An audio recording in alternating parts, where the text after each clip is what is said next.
Two games on.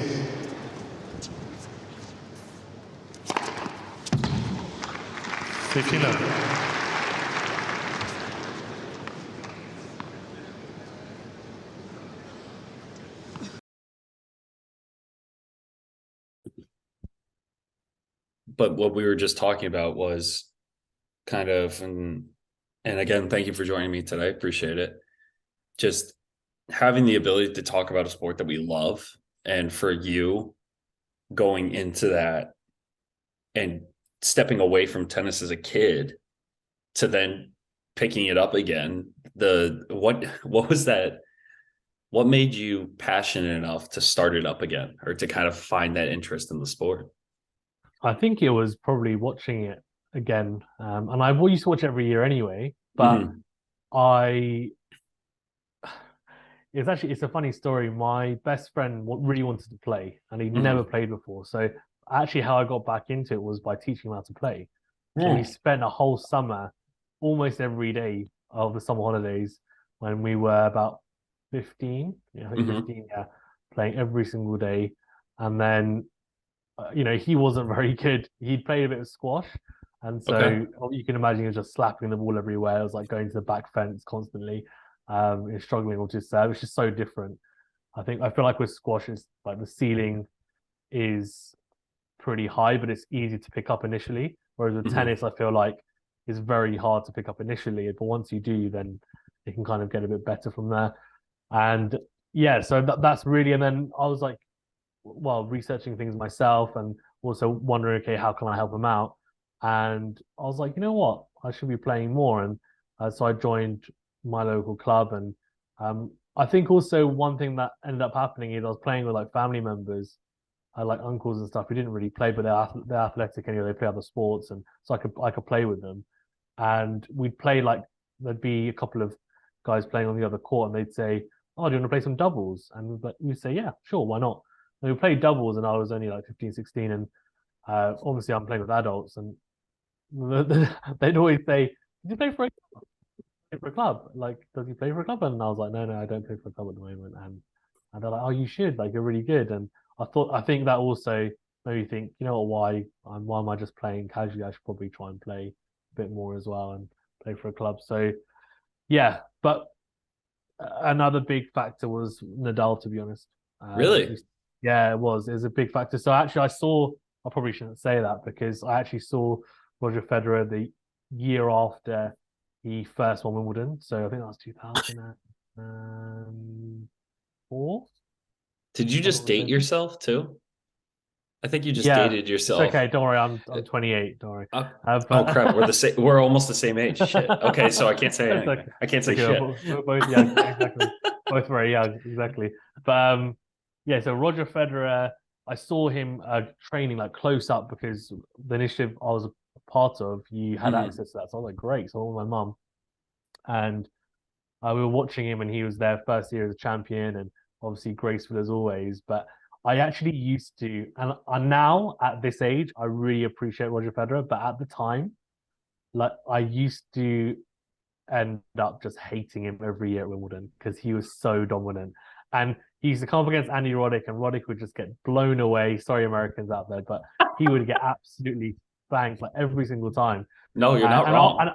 and after Roddick would say, "Oh, you know what can I do? I just need to go home." And what would he say? He'd say, "Oh, I need to go home and have a beer. Like I just don't know how to beat this guy." And he's always very funny after as well, and he'd take it in his stride. But I just say, "Oh, come on, like winning every single year." And then what happened? This young buck comes along with his sleeveless top and long hair and his 3/4 length shorts, looking like, where's this kid come from? And he was in the final, and of course it took him a few years to actually win it, but you could just sense he was getting closer, and it was like, oh, there's actually finally someone to challenge him. And that's what really made me fall in love with him, because I was like, oh, actually, you know what? So This guy's got something about him. This kid's got something about him. He's going to try and take over from Federer, who's been so dominant. At that time, he was just so dominant. But he was like, no, I'm going to do it. I'm going to do it. And on a surface, on grass, where of course Federer loved it as well, and everyone in the UK loved him, adored him, the crowd, and he somehow managed to turn the crowd as well Not, of Yeah. course, all on his side, but Yeah. some of the crowd was starting to fall in love with him, and he was back, I think, what, 3 consecutive years in the Yeah. final until 2008 when he won it. But um, it was great to see. It really was, and then it kind of that crescendo of the 2008 final was Yeah. amazing. And then I was like, you know what? How can you not fall in love with tennis after watching that match? To us, if you Yeah. can't, then I don't know. Maybe you don't have a heart, but you got to surely. It's funny you mentioned that too. And from what I'm hearing, you having the ability to not just and I'm not going to call you a traitor, but you flipped. You flipped because I feel like that's where at least our generation Yeah, has kind of gone to is we grew up loving Federer, and then when Rafa started winning more, though our whole appreciation for the sport kind of evolved because you realized how dominant Rafa really was and how he was able to turn himself from a clay courter to an all court, one of the greatest of all time in a matter of like a 3 year span. And then Novak came, and now we're talking about the same thing for him. For you, kind of going along those lines with Rafa, does someone winning a lot bother you? Because it seems like with Federer, like you were sick of him constantly winning. Is that something that you want to see a mix up constantly when it comes to tennis? yeah. It's interesting because I think it was almost the way that he was winning at times, and I think so. He would like Nadal would open up a lot of break points against him, a lot of matches, and Federer would always get himself out of trouble with aces, unreturnable serves. He was just so good at doing it. And now, like we see Djokovic do it, right? He's evolved so well over the last few Mm-hmm. years. His serve now is top five on tour. I Yeah, would say it's that good. And 100. he spot serves so well nowadays. But yeah, I think, and even now as I've gone older, of course, the big three is great, and I love all three of them. Yes, I do slightly favor Nadal as a fan, but when I do my analysis, and I think as I've gone older, you grow to appreciate all three of them, and they've all got slightly different characteristics. But Mm-hmm. there's one thing that's in common, and that's their drive and determination and just winning mentality. But I do want to see new winners, and when Alcaraz won the 2022 US Open, I was just thinking, okay, this might be it. But then he hadn't beaten Djokovic and Nadal, so you're just thinking, well, is it really? And the Yeah. passing of the torch, everyone's always been talking about it. When's it going to happen? We'll see. I think Djokovic is really prolonging it because of how fit he is and how well he manages himself. He doesn't have the long-term injuries that Nadal has. Like Nadal's always had injuries, tendonitis in the knees, elbows, then the foot as well. And the way that he plays, like his body is just always breaking down. They say that he Yeah. limps all the time when he's walking around anyway. Well, yeah. The amount of Djokovic, injections he had yeah, in his foot exactly. during the French Open, he's like, I don't even You want can to feel say it. how many. Yeah, And yeah, I looked it up immediately. And it was like, usually cyclists take that shot probably 2 to 3 times a year. He took 7 in yeah, a span of 2 weeks. I'm going, either he's just completely numb in the body or he's clinically insane. I just don't know the yeah. difference. No, no. He said, look, my foot, I couldn't feel it.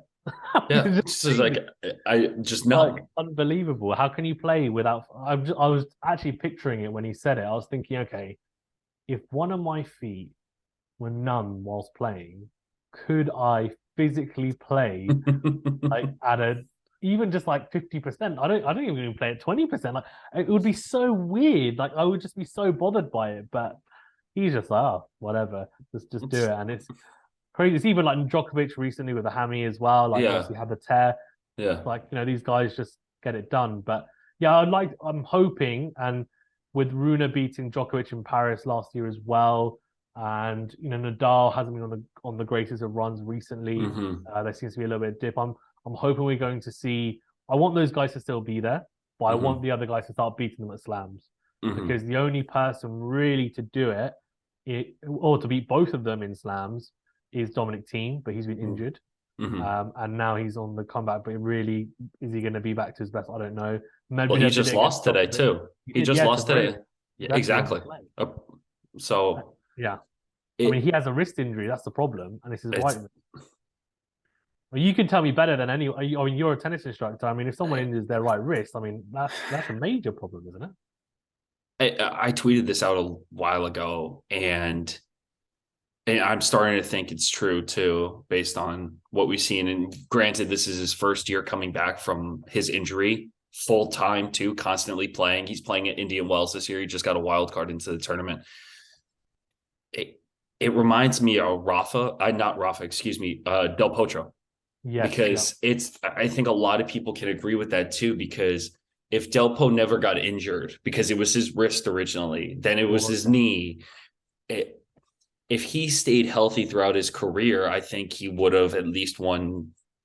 The way he played the US Open, if he had that same momentum the next year, he probably would have won either Australia or US Open again. So that passing of the torch quote has been used for years now, for yeah, years. And everyone in this atmosphere, or even a casual tennis fan, can say, I wonder who's going to be the next guy. Like, we know who it is. We've seen it happen. We've seen it with Medvedev. We've seen it with Alcaraz. On the women's tour, it's more apparent, but it's unfortunate that no one pays as much attention as they do with the women as they do with the men, which is just a reality at that point. yeah, But we know who it is.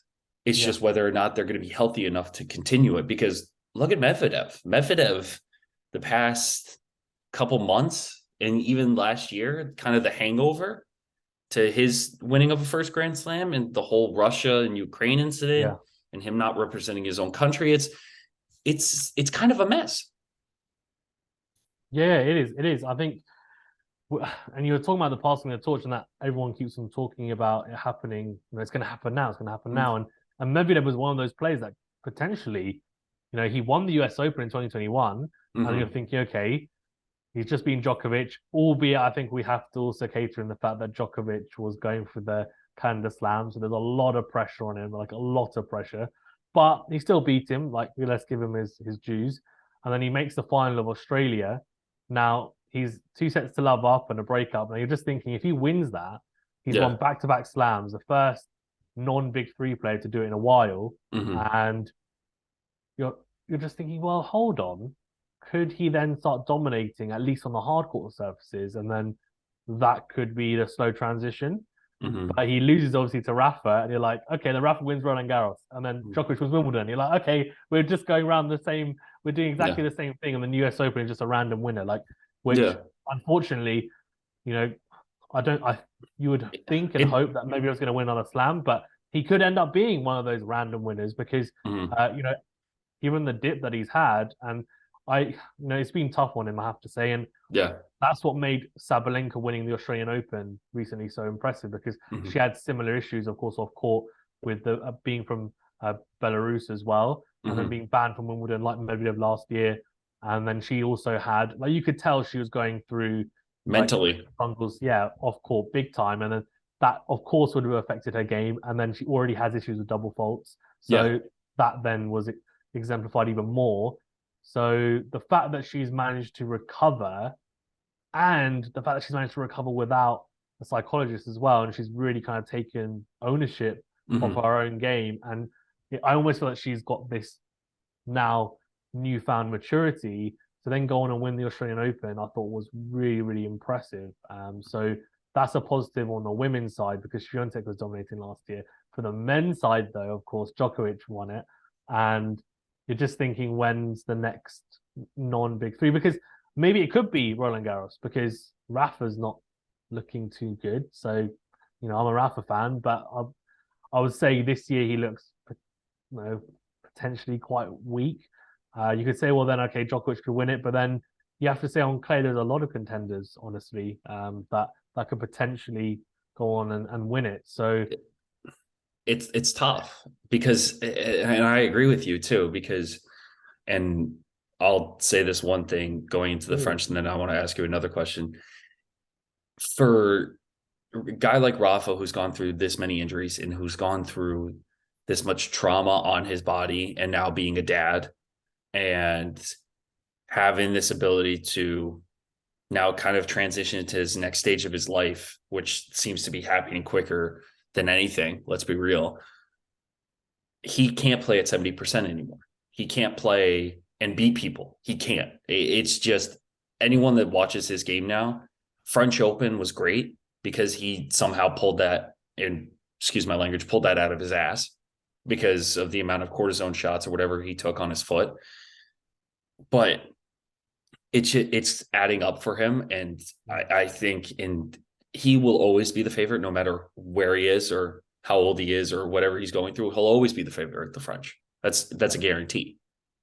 And going back to what you were talking about with personal issues, do you think tennis is the only sport where we actually talk about them besides golf or boxing? Mm. Do you think we talk about tennis players more as an individual in the same idea that we talk about teams? We don't talk about team issues. When we talk about a team or a football club, we never talk about their personal issues.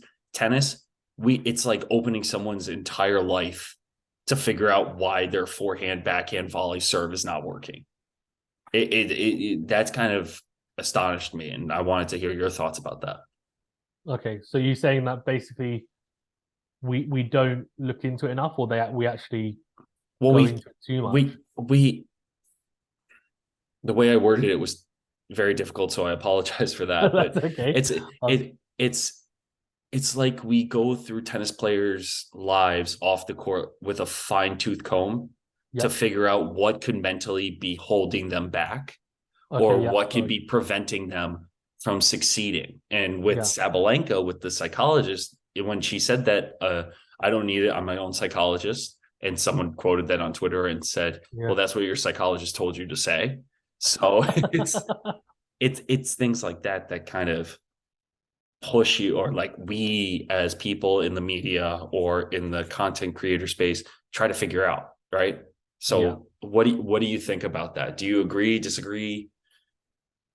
I think it's a balancing act, because I think you can sometimes look for something that isn't there with certain Mm-hmm. players, and I think maybe a good thing to do is, and even though like you've played tennis at a much higher level than me, but everyone's got something on in their lives at any point in time, and Mm-hmm. of course, like you juggle different things on your plate day to Mm-hmm. day. But when I can say for me, like when I play, am I really that affected by off court things when I'm playing tennis?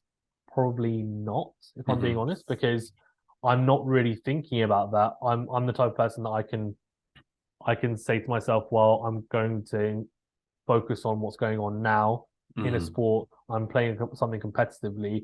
I'm going to focus on this here and now. And then, okay, once I've finished, then okay, I might think about something. Whereas actually, someone that I play with, he really struggles. If he's had a bad day at work or something, Yeah. or he's stressed about something, he will actually, they will affect his game. It will affect his tennis. So I do think it varies player to player and person to person. It really does. And that's why I think it's really hard for us probably to really get to know or really understand the psyche of players. And we can guess, and we can give our estimations and think about, oh, okay, this could potentially be Mm-hmm. affecting them. I think for Sabalenka, for example, it would have been affecting her generally. Would it have affected her on court? Well, I guess you could say, well, there's a correlation there. Was it just a coincidence? Maybe it was. Maybe she'd say, oh, maybe it was a coincidence. But I think, in fairness, she has come out, I think, in the past and said that she can be easily affected on court.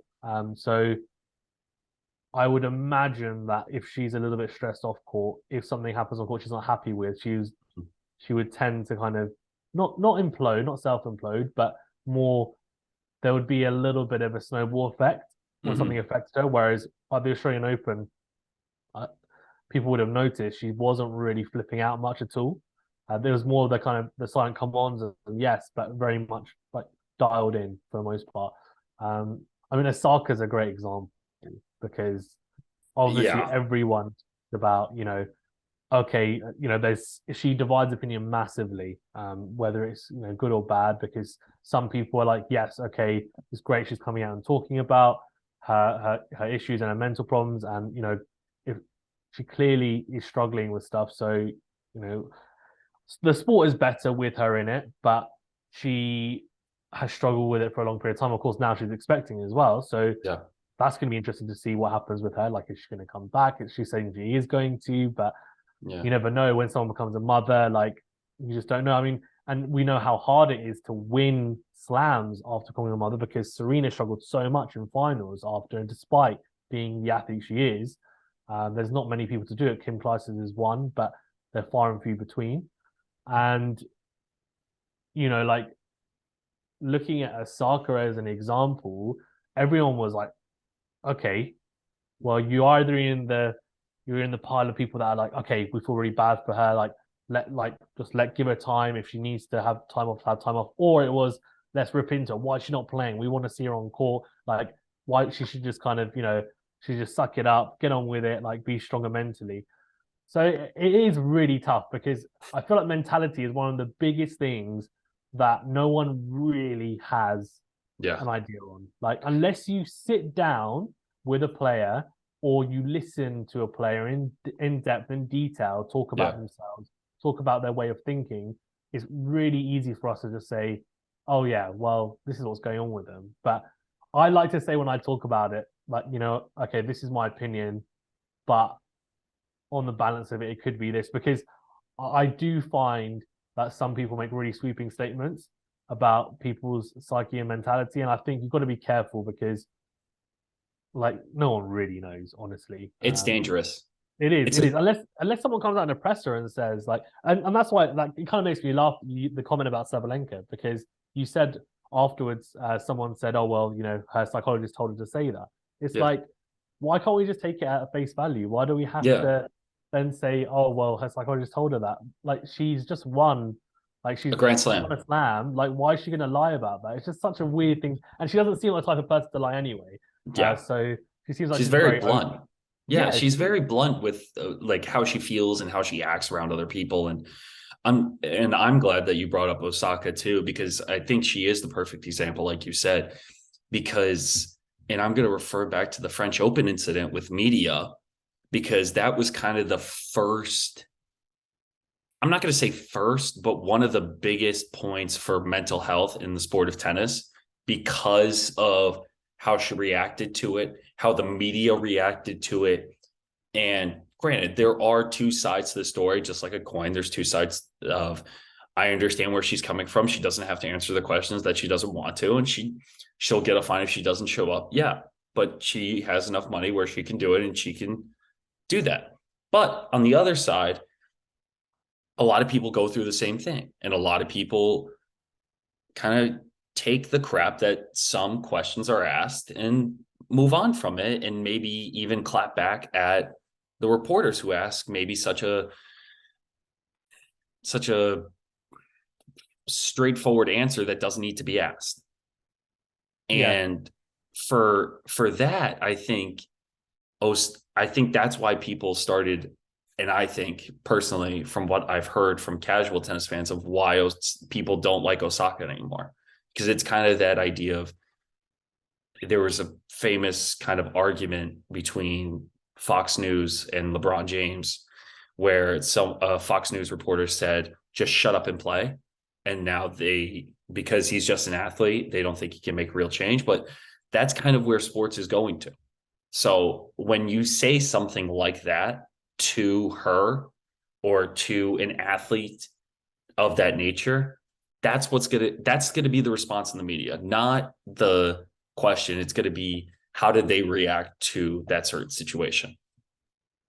yeah, no, I agree, and I think it's you were saying that players could potentially like clap back or they Mm-hmm. could respond or give a retort. But I think the issue with someone like Osaka is she just seems like she is one of the nicest people.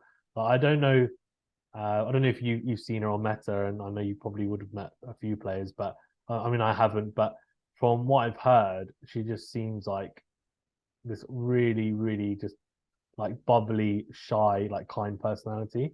And if that's the case, then she's probably going to really struggle with confrontation or like No. being able to. Some players would. They're very blunt and Oh they can yeah. hold their own. I feel like maybe she's not one of them that can, and so she probably No. just felt, well, this is really uncomfortable for me, so I don't want to answer these questions, and that's why she didn't do it in the end. So it does vary, I think, player to player, to be honest, as well. Because I'm trying to think, like Kyrgios, for example, right? I mean, Kyrgios would just he We would have be to. like We he have would to. he Yeah. would just say, you know what, come on, like if someone asked him a question he wasn't happy with, he'd just say, You're an idiot.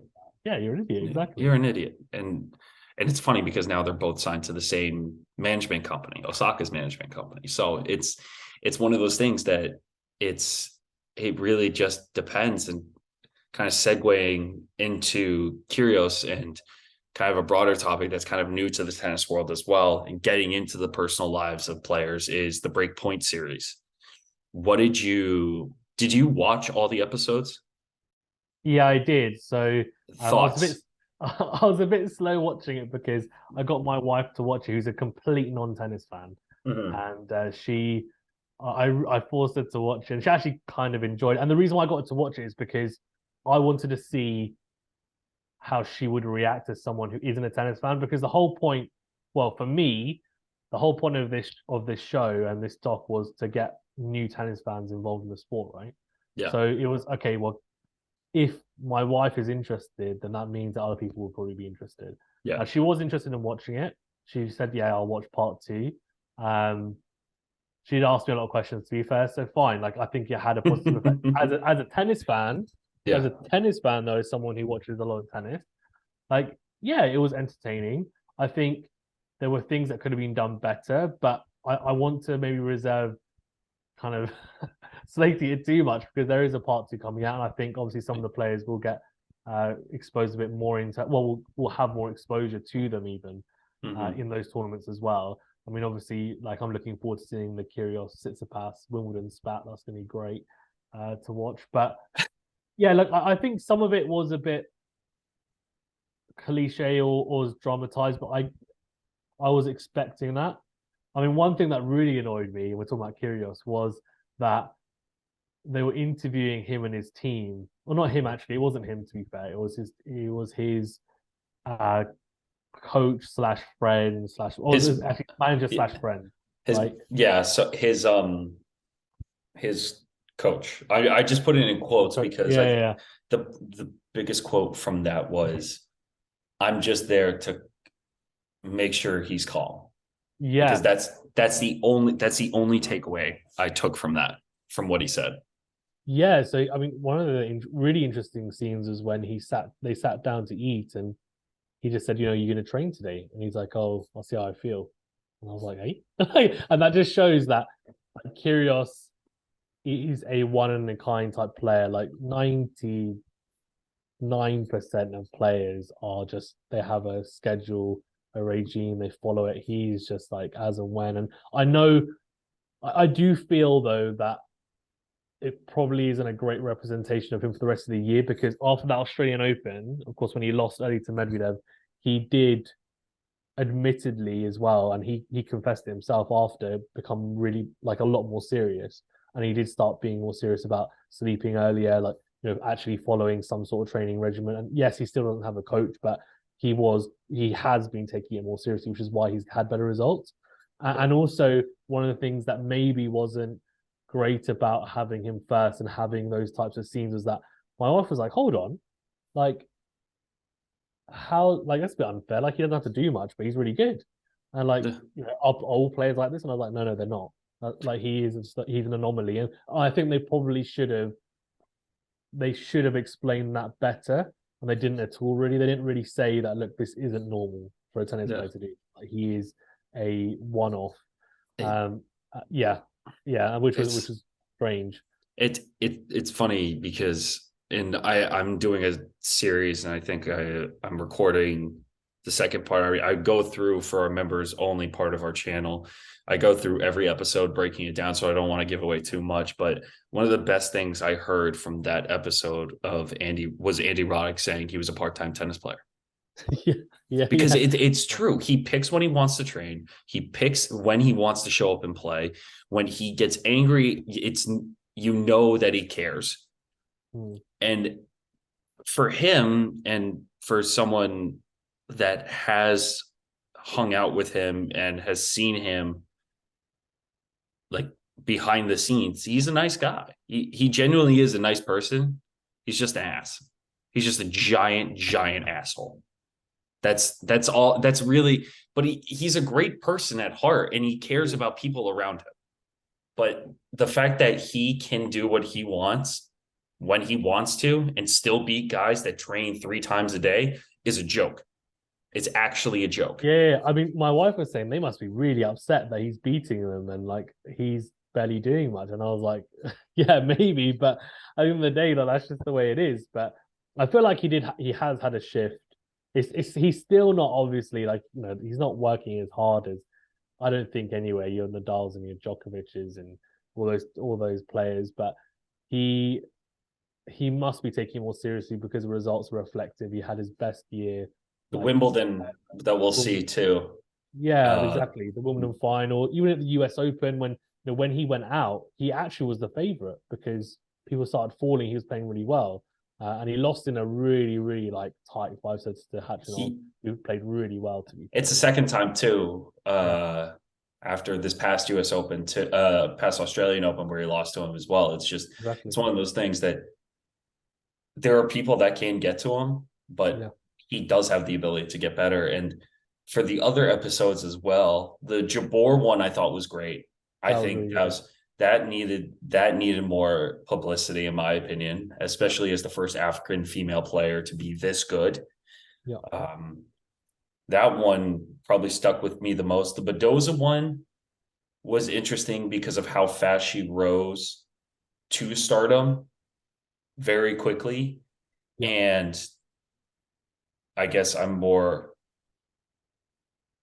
in favor of that episode because we did interview her in Charleston before she became this huge stardom. And she's a genuine person. She's a very nice, and she's one of a kind, especially coming from a family of fashion designers and kind of following not following in their footsteps, but still having that same mindset.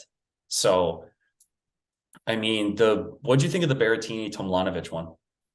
Well, that was interesting because, and in fact, after my wife said to me, she goes, I feel really bad for him because after losing, he's talking about the Djokovic loss, and then he loses to, he loses to Nadal at the Australian Open, and he's really upset. And my wife says, I really am starting to hate Nadal and Djokovic now because why don't they just let these other guys win? Like, because why don't they let these other guys win? Because she goes, when Taylor Fritz wins, right, Indian Wells, and he's standing there with the trophy and he's so happy, and Nadal's standing there, and my wife's going, yeah, but he doesn't care because Nadal's won so many titles, like he doesn't care. But look at how much it means to him. It's talking about Taylor Fritz, and I kind of get what she's saying, but yeah, I think with Berrettini, I did feel sorry for him because he seems like a really, really genuine nice guy. He's someone as well, like he's a family man. That was great to see a little bit of insight into him. Like he's really close to his grandparents. I can resonate to that. I'm really close to my grandparents as well. And watching it, I was just thinking, he does seem like a really, really nice guy, and he works really hard as well. And he's had some bad luck with injuries. And I mean, Wimbledon last year was a pain for him because he's going into it as like, okay, he's going to redo. And of course, he tested positive, which was just the worst possible timing. But yeah, I mean, him and Tomljanovic, I mean, the best scene, actually, one of the best scenes of the series is when she loses to Badosa, I'm pretty sure it was, in one of the tournaments. I think it was a Masters tournament. And she loses, and after, she's sitting in... no, that was Australia, I think. Was Australia? It? Yeah, I think it was in the tunnel. Yeah. And she was crying on the floor. Yes. Okay, fine. So it was Australia. Yeah. So she's sitting on the floor and with her team, and she basically just goes like, "What's the point?" So I may as well just retire. She's like, She's like, it's like girls against women out there. She's basically, because Badosa, has a lot of power as well. So someone like Tomljanovic probably just thought like, what can I do here? And I get that because sometimes that happens on the tennis court, but you wouldn't think that at that level these players will be talking about retiring and saying, "Oh, like I should just pack it in." But my emotions are running really high, and I guess it's a really high pressure environment, and the crowd's there, so everything's like taken up a few notches. When you're playing at that level, maybe that's what it is. Because even like Sakari, like when she lost, she said, Oh when yeah, I lost that to was Krejcikova, she's like, I yeah, retired for 3-4 days, and then I said, I'm done. Because she yeah, had a match point, and she would have gone into that final the favorite against Pavlyuchenkova. Like yeah. I reckon she beats Krejcikova. She ends up winning the Roland Garros, but instead she lost that semi final. She's had really really bad luck in finals as well. Hmm. Um, but you're just watching that and you're just thinking, oh no, like. And then later on in that episode, she loses to Shrionte, doesn't she, in the Yeah. final of I forgot what tournament it was, but yeah, I mean, she's had really, really bad luck as well. And she seems like such a nice person as well. But Indian she's just Wells, I had believe. Indian Wells. That's it. You're right. Yeah, it was Indian Wells. Yeah, yeah. She lost, and Tom Hill is hysterical. It's like every time she yells at me in Greek, I'm glad I just don't speak Greek because I just know how angry she is. And Yeah, exactly. Yeah. when he said, when Sakari said, yeah, I already had 6 espressos today. I was like, what? Yeah, yeah, I Like, know. are you okay? That can't be good Like, for you. I was like, it makes I sense why she's an Energizer bunny all the time on the court. She's got so much coffee in her, so much caffeine in her. It's was like, crazy. I Oh, like I drink probably 2 to 3 cups of coffee a day. Maybe 2 of those are espressos. The third one's like a big cup, and I'm going, I wonder how hard she crashes. Maybe she gets angry because she doesn't have caffeine in her. it could be. It really It could could be. it But you could know what? be. Though? I feel like at that stage, like you always have like you could potentially even have an intolerance. Like she's drinking so much of it, or she is, as you said, like if she doesn't have like her fix of caffeine, then it's like headaches and she just she doesn't Yeah. feel right. But it's so funny one of the scenes when she's Tom Hill's trying to give her like instructions and advice, and she's just like, "If you speak one more time, I'm gonna effing break the racket." And I'm just like, it's so funny. I'm just like, this is just hilarious, and um, I want to see more of those interactions. That's what was really good actually about the doc, and I thought we would see it. Maybe we didn't see it as much as I would have liked, but I wanted to see the interaction between the coaches and players because they introduced it Mhm. obviously on tour to be trialed. I, a sneaky suspicion and a bit of conspiracy theory from me, but I thought maybe they also introduced it a little bit because they knew that they signed the Netflix deal, and they're like, well, that'll prove to be Really more drama. Yeah, I did think interesting. when it happened. I Yeah, that's a interesting way of putting it too, because since we're going to see it at the other slams now, and that's one of the things that was another topic I wanted to talk to you about because Wimbledon and the French caved in this year. One of the biggest storylines too is on-court coaching started with the Serena incident and Osaka, and that's I feel like there's no debate around that for on-court coaching. But the French and Wimbledon announced earlier this year that they're going to do coaching and allow it based on kind of their rules of you can only be on the same side as them, you can't yell at them from across on your opponent's side. You can do hand signals, stuff like that, where it's structured, but there is going to be on court coaching. yeah. What's your thought on court coaching, and do you think it's a good thing for the players? I've got a couple of thoughts. Initially, Okay. when it first came out, I was very much against it because I just thought, look, if you're going to play, you have got your tactics and game plans set out Mm-hmm. beforehand anyway. Then when you're on the court, if something happens, then it's up to the player to figure out themselves. Like they need to have a certain level of tennis IQ to say, okay, this isn't working. Like what we've gone through in training isn't working. I need to figure this out myself, and then they will become a better player for it. If they're able to do it, and if they're not, then obviously that's something they need to look into. Like, why am I not able to figure this out? Why am I not able to think of different game plans? Because, like, if you're playing tennis as a profession, you need to also know how it works tactically. Right? You can't just say I'm No. just going to hit this one. Someone's going to hold my hand doing it. But I know for the women's, they've had it obviously longer than the men's anyway. Mm-hmm. It does.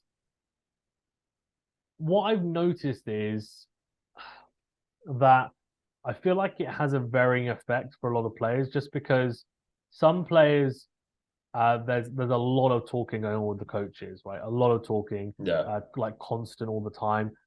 I don't necessarily know whether that's good or bad because some of the coaches, I don't think it helps, and some of the talking, like for example, Tsitsipas' dad talking to him, I think doesn't help him at all. I That's why actually he think it got does the opposite. Mark Philippoussis in there in his coaching box, because it's actually making him a better player, even Yeah, though he lost a Sinner today. yeah, Having his dad with him, and this is a whole nother topic. yeah, When he smashed the racket and hit his dad, having that outburst at the ATP Cup, what was it, 2 years ago? mm, That kind of set the stage of, okay, this doesn't work anymore. This has to stop. Because then his mother came down from the stands and said, "Don't hit your dad yeah, with your racket." I was like, this is, I feel like I'm watching juniors. I feel yeah, like I'm watching a kid throw a temper tantrum. So yeah, for yeah, some, yeah. it doesn't, for some, especially for him, it doesn't work. No, it doesn't because, and that's why it's interesting because Philippoussis is in the box, right? Mhm. And he barely speaks. He barely speaks to Tsitsipas. Mhm. Like genuinely, like you'll see him and he'll kind of just gesture a little bit, but um, Apostolos will like he'll constantly like all the time. He's Every point. constantly talking to him, and I'm just like, what is going on? Like he just needs to just. I'm thinking to myself, is this? I'm thinking maybe it does help, maybe it does help, but then actually I see Tsitsipas and he's looking at him and he's like, It's he a doesn't. conversation. Yeah, he doesn't like it. Like you can tell he doesn't. But then it's weird to me because if he really didn't like it, his dad wouldn't be there. So Yeah. there's obviously this kind of weird relationship where it's like, okay, I don't like you saying certain things, but I want you to be there as my dad, and Mhm. it's okay for you to say something. And it's like I feel like he needs to either say, okay, fine, I'm going to accept that you're just going to be there and say whatever because you're my dad, or you have a clean break in terms of coaching. He's still your dad, of course. Like he'll still be on tour, still be with you, but maybe just don't be in the box. Maybe go and watch with his mum. And like, Yeah. so he's not in the box, so he'll still watch, but he just can't give input. But yeah, sorry, back onto the coaching. Yeah. I've interestingly, like, I haven't really noticed, and I know they've shown a little bit like in Breakpoint and other aspects as well. We have seen a little bit of like for example, Medvedev and his coach is funny. It's so funny all the time. We have to Uh, get that on. And it yeah, probably won't with the current political situation, but yeah, it won't. I don't think. their situation when Medvedev told him to get out too, and just Yeah, that he video, left. he's like, Yeah, "Get the fuck out!" And then he just walks up and just grabs his all his stuff. He's like, "I'll see you later." I'm like, okay, yeah. all right. They've got, Never and seen it's that before in my life. I know, but you know what's great about it is they're just like this really explosive duo, and it just works. Like Yeah. they've been together for a long time, and it's so funny because if you'd seen that with any other coach and player, you think, oh my gosh, like that's it. He's not coming back. Like that, he's done with Medvedev. Like they're not going to work again together. But instead, he's there the next day. So it's really interesting, and it's it kind of is in keeping with Medvedev's like his personality and what he's like as well. He's very funny. Yeah. But yeah, one thing I wanted to say with on-court coaching was I actually don't see. I know what you think. I don't see it being used that much. Like I thought I would see more players really, especially on. I feel like maybe Hmm.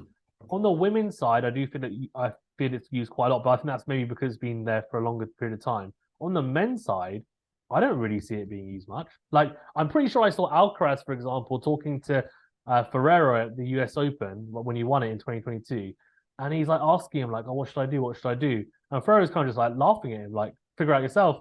I'm just like, okay, because Ferrero's probably like old school. He's thinking, well, hold on, I've never had coaches like telling me what to do. Like, do it yourself. Whereas you have that, and then I guess you have some players like Kyrgios is like shouting in his box, like, "You're not effing helping me. I'm telling you, It's where should I ver serve?" And it's he's like verbal asking his abuse. box, "Where should I serve?" It's like, Yeah. hold on, that's not going to work out because they tell you to serve at one modality and it doesn't work. You're going to be abusing them anyway. So Exactly. It doesn't um, make sense. it's just like I feel like what's happening is with some players are just using them as a sounding board anyway, which was happening in the past, and they're kind of just nodding their heads. But that always happened, so that's Yeah. not really on court coaching. So on the It's men's side, especially, I don't know what you think and what you've seen, but I don't see it much at all. I don't really see, and maybe it's like off camera, like so. Maybe if I was in a stadium and I was watching more tennis in stadiums, I would see it or hear it, but I don't really mhm. see it too much on the men's side, especially. For me, that's actually a really good point because, yeah, we can notice it. And if we see it, we only really see it when the TV camera is pointed to them. We never have that ability to see outside of the stadium or outside of just the camera view. And that's just up to the producers in the back rooms that are showing the matches. But I think that's a really good point because of players that choose to use it more than others.